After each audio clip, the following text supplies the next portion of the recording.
इतने दिन हो गए हैं और आप देखिए कि धर्म पर सियासत करके जो राजनीतिक रोटियां सेकी जा रही है नेताओं की तरफ से, हिंदुस्तान में क्या असर हो रहा है। दिल्ली में देखिए, दो समुदाय बच्चों की लड़ाई में आमने सामने आ गए वेलकम में, और दूसरी तरफ आपने जोधपुर के बाद भीलवाड़ा की स्थिति देख ली, वहां 2 लोगों पर हमला हो जाता है। तो देश में जो उन्माद पैदा हो रहा है, जो माहौल खराब हो रहा है, इस तरफ कोई नहीं सोच रहा है, कोई भी नहीं सोच रहा है, सर्वोच्च अदालत से लेकर देश के बड़े नेताओं तक।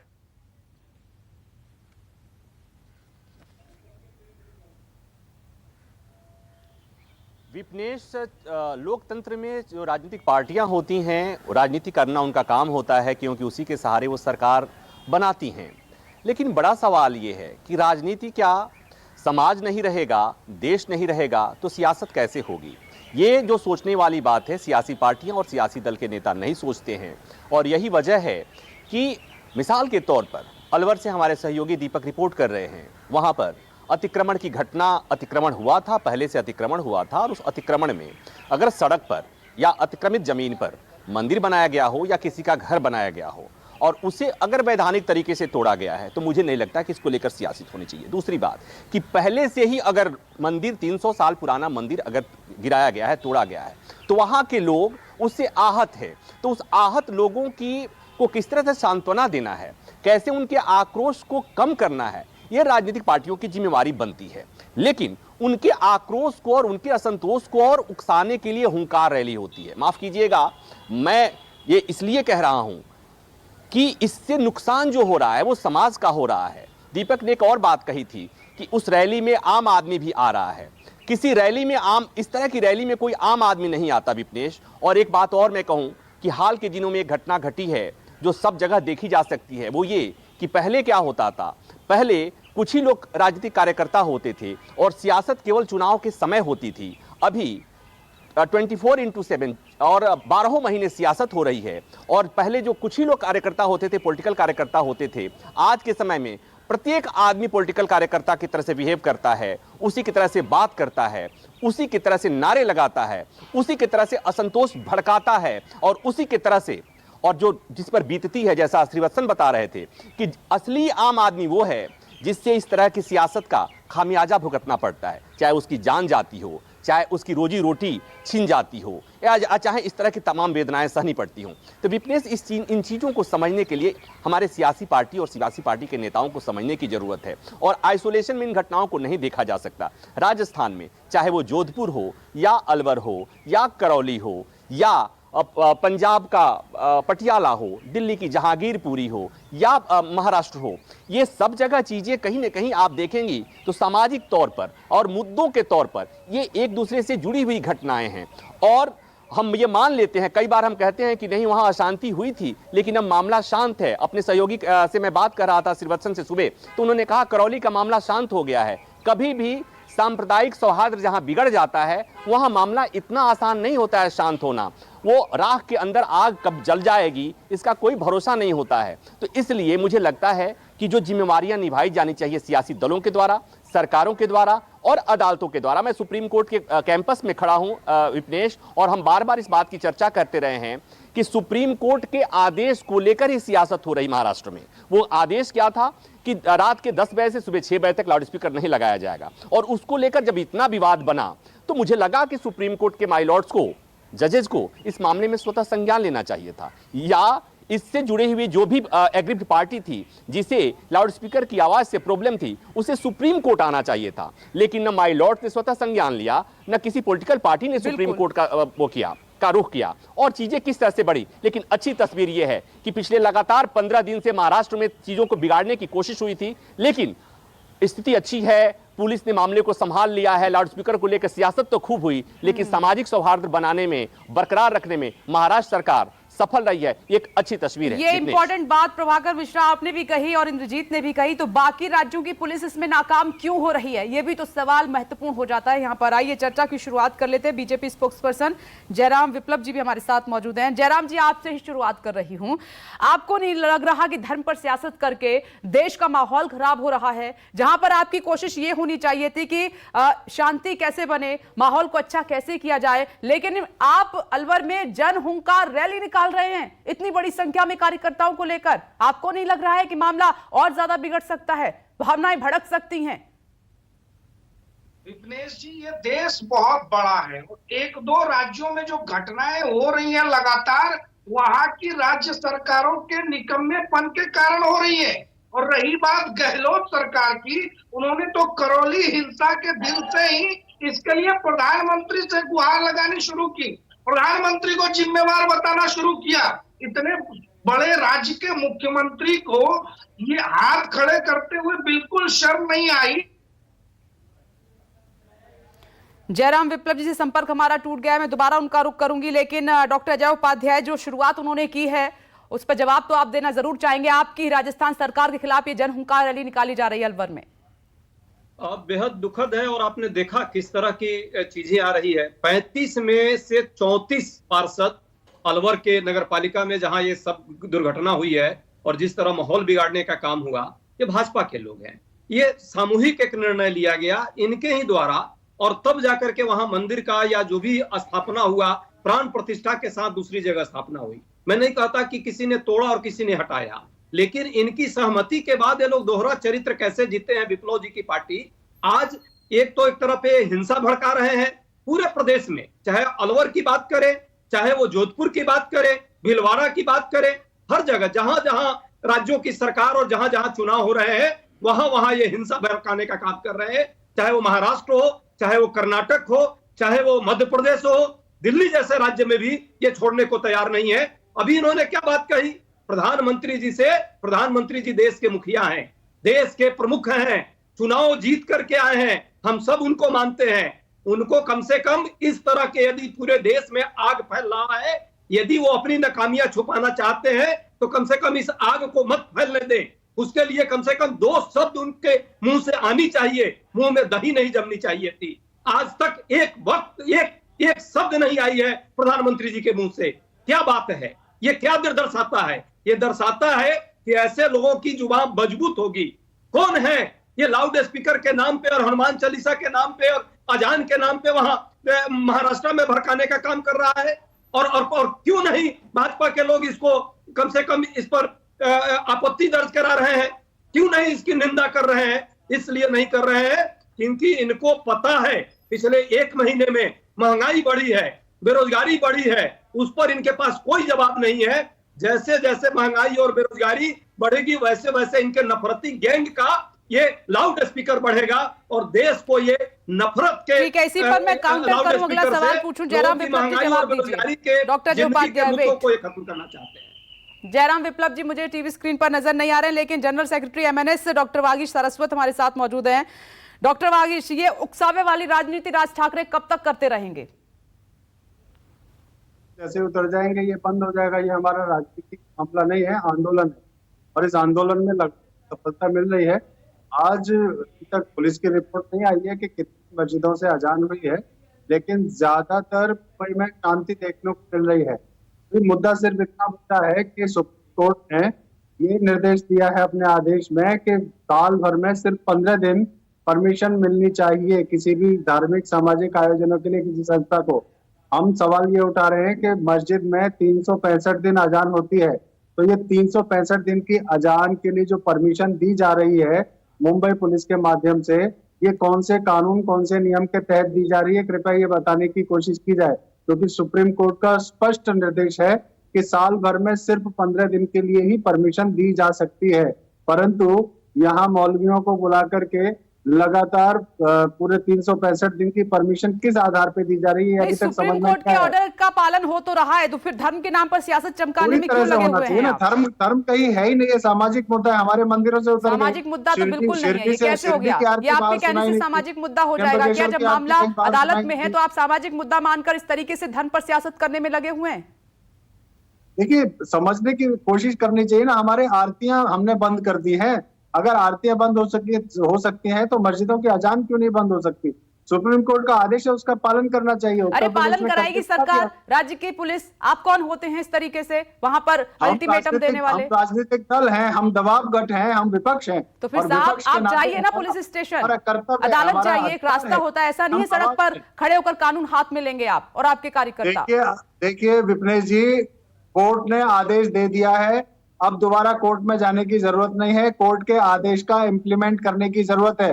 वो चाहे कांग्रेस हो, चाहे एनसीपी हो, चाहे शिवसेना हो, उसे ये करना ही चाहिए। और सिर्फ ये ऐसी बात नहीं है कि सिर्फ महाराष्ट्र में हो, पूरे देश में सुप्रीम कोर्ट के आदेश का पालन किया जाना चाहिए। हम उसी की कोशिश कर रहे हैं। हम चूंकि महाराष्ट्र के हैं, इसलिए हमारा प्रायोरिटी महाराष्ट्र है। हमने महाराष्ट्र में आवाज उठाई, लेकिन यूपी ने करके दिखा दिया। एक मिनट, प्रभाकर बाकी मिश्रा राज्य कुछ कहना चाह रहे हैं आपकी बात पर, क्योंकि वो सुप्रीम कोर्ट को कवर करते हैं, कानूनी पेच अच्छे से जानते हैं। जी प्रभाकर मिश्रा।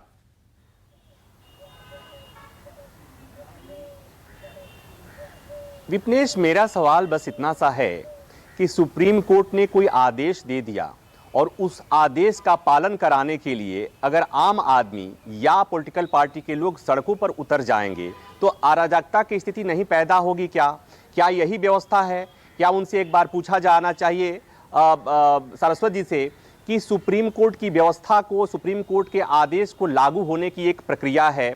सरकार में रहने वाली सारी पार्टियां जानती हैं, विपक्ष में बैठे हुए लोग भी इस बात को जानते हैं, इसलिए कि विपक्ष में बैठे हुए कार्यकर्ताओं के अलावा कुछ और भी लोग होते हैं जो सदन में होते हैं, जो सांसद होते हैं, जो विधायक होते हैं, और वो शपथ लेते हैं, भारत के संविधान की शपथ लेते हैं, और उसी शपथ में सुप्रीम कोर्ट के का भी शपथ होता है, और उसी शपथ में यह भी होता है कि देश के कानून का पालन किया जाएगा। और विपनेश, देश का कानून ये कहता है कि सुप्रीम कोर्ट ने कोई आदेश दिया है तो उस आदेश का पालन सरकार कराएगी, उस आदेश का पालन पुलिस कराएगी, उस आदेश का पालन कोई प्राइवेट व्यक्ति, कोई दल, कोई बल, कोई सेना नहीं करानी, मुझे उसको लग रहा नहीं है कराना डॉक्टर चाहिए। तो वागीश को देश में इससे जवाब अराजकता मिल की गया पैदा है। हो जाए। प्रभाकर मिश्रा, जो आपने कहा उनको जवाब मिल गया होगा। रुकिए, मैं जयराम विप्लव का रुख करना चाहती हूँ। जयराम विप्लव जी, जवाब दीजिए। जो डॉक्टर अजय उपाध्याय कह रहे हैं कि अन्य मुद्दों से ध्यान भटकाने के लिए जानबूझकर देश में हिंदू मुस्लिम धर्म के नाम पर सियासत हो रही है।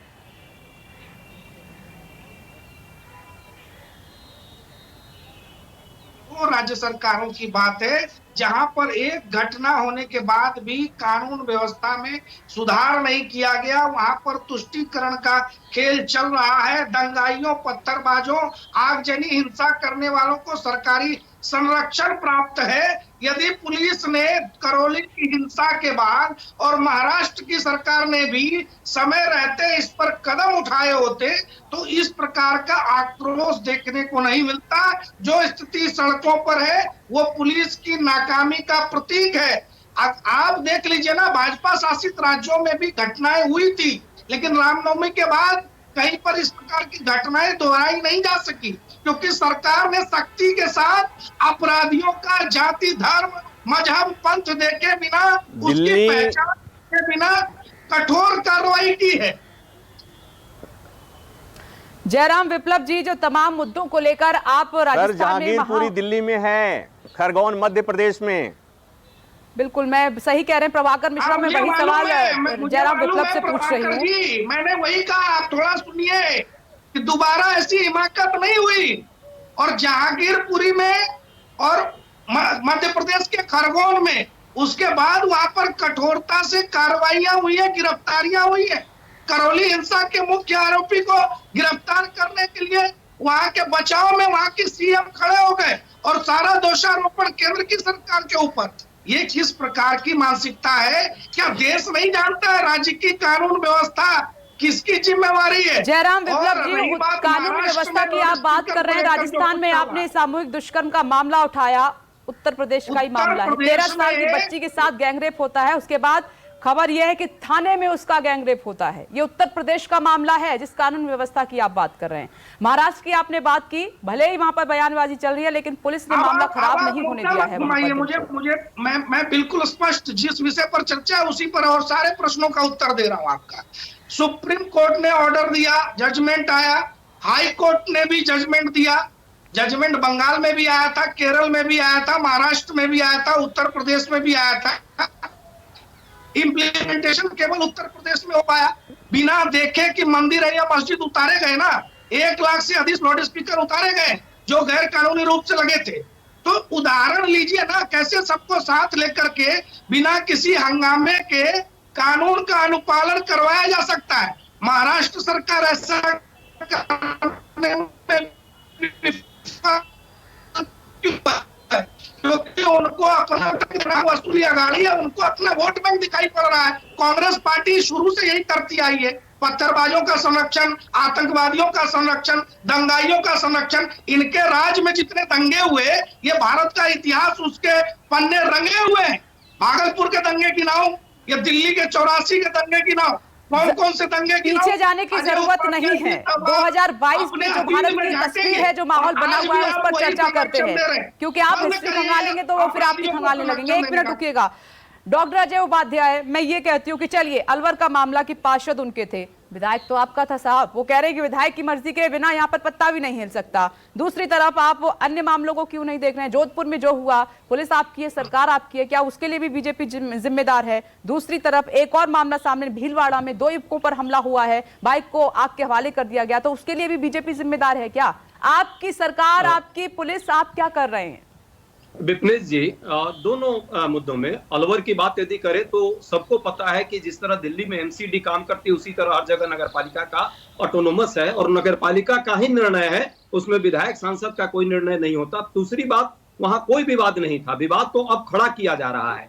सभी समुदाय के लोगों ने मिल करके ये किया था कि उसको मंदिर को वहां से स्थापित किया जाएगा। बाद में भाजपा के लोग, जिन लोगों ने ये निर्णय लिया एमसीडी में, वहां के नगर पालिका में वही लोग ये काम कर रहे हैं। दुखद है। दिल्ली की बात भी मैं जो बात कर लूं, वेलकम इलाके में आज आप दिखा रही हैं जो घटना हुई है, वेलकम में किसकी सरकार है, कौन सा है मुख्य यहाँ का जो प्रशासन की व्यवस्था है, पुलिस की व्यवस्था है, किसके अधीन है? गृह मंत्री का अंदर में आता है देश के। ये इनका लेवल है।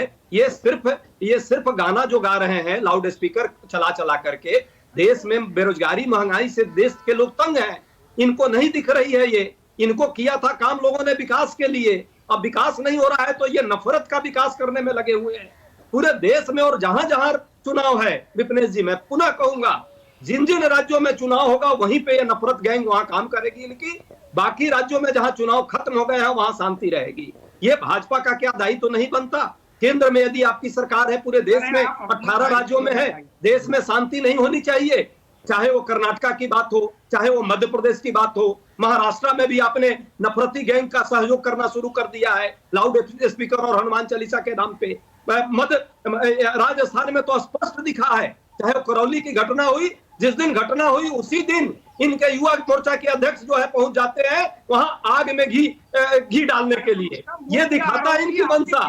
और एक बार प्रधानमंत्री जी का, एक बार इनके गृह मंत्री जी का, और यही आरोप उत्तर प्रदेश, मध्य प्रदेश में कांग्रेस पर लग रहे हैं कि वो आग में घी डालने का काम कर रहे हैं। आप आपसी नेता आरोप प्रत्यारोप करते रहिए, एक दूसरे पर हमले करते रहिए। विपनेश जी, मध्य प्रदेश में हम कहीं नहीं है, हम कभी नहीं है। राजस्थान में आपकी सरकार है, वो आपकी जिम्मेदारी है। कोई घटना हो रही थी, बीजेपी की सरकार है, उनकी जिम्मेदारी है। मध्य प्रदेश में बीजेपी की सरकार है, उनकी जिम्मेदारी है। महाराष्ट्र में मिलीजुली सरकार है, उनकी जिम्मेदारी है। और पूरे देश की जिम्मेदारी केंद्र के पास है। तो आप अपने अपने हिस्से का काम कीजिए ना।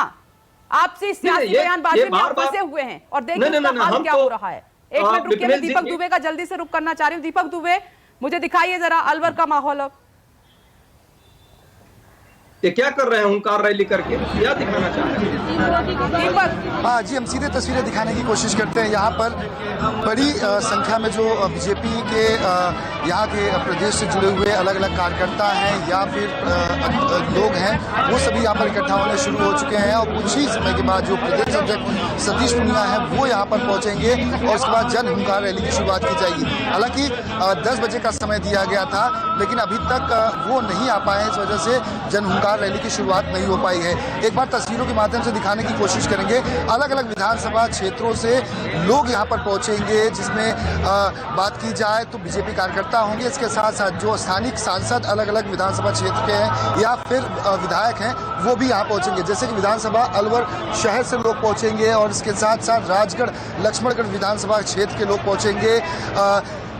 ऐसे ही बड़ी संख्या में लोग अब यहाँ पर कुछ ही समय के बाद पहुँचना शुरू होंगे। हमारी दाहिनी साइड में जो लोग हैं वो आना शुरू हो चुके हैं। अब देखना होगा कि जिस तरह से यहाँ पर जन हुंकार रैली की शुरुआत की जाएगी तो किस तरह से यहाँ पर कांग्रेस सरकार को घेरने की कोशिश की जाएगी। यहाँ तक कि अशोक गहलोत के पास गृह मंत्रालय भी है, तो ऐसे में बीजेपी की तरफ से मांग है कि कानून व्यवस्था जिस तरह से बुरी तरह से बिगड़ी हुई है। ऐसे में मुख्यमंत्री को अपने जो उनके पास पोस्ट है गृह मंत्री का, उसे उनको त्यागना होगा, उन्हें इस्तीफा देना होगा। अब देखना होगा कि जिस तरह की घटनाएं पिछले अगर बात की जाए 1-2 महीने में कई सारी आपराधिक घटनाओं में बढ़ोतरी हुई है, बिजली पानी की बड़ी समस्या है, इसको लेकर बीजेपी के द्वारा कांग्रेस पर निशाना साधा जाएगा। जी तमाम मुद्दों को लेकर आज बीजेपी जो है राजस्थान कांग्रेस सरकार को घेरने की कोशिश करेगी, नजर रहेगी। मुझे लग रहा है प्रभाकर मिश्रा, एक अहम सवाल अब यहां पर ये उठ जाता है, बहुत इंपॉर्टेंट है कि धर्म के नाम पर राजनेता तो अधर्म कर ही रहे हैं, लेकिन अब मुझे लगता है कि जनता को जागने की जरूरत है, राजनेताओं की चाल को समझने की जरूरत है, उनके झांसे में ना आए ये समझने की जरूरत है।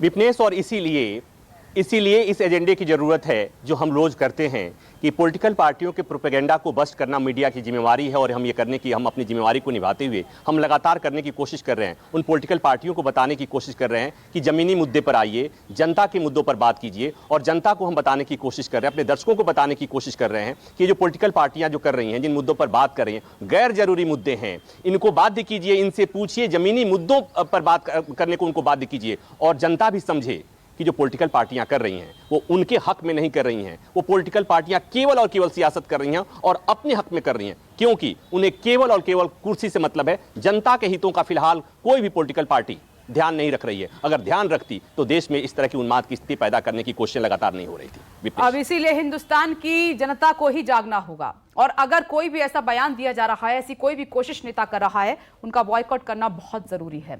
आप सभी का बहुत बहुत शुक्रिया ब्रेकिंग विद एजेंडा की इस बहस में शामिल होने के लिए। नेताओं को समझना होगा कि धर्म पर सियासत करके उनको कुछ नहीं मिलेगा, और ये राजनीति उनकी ज्यादा लंबी चलने वाली नहीं है। एक छोटा सा ब्रेक, फौरन लौटेंगे।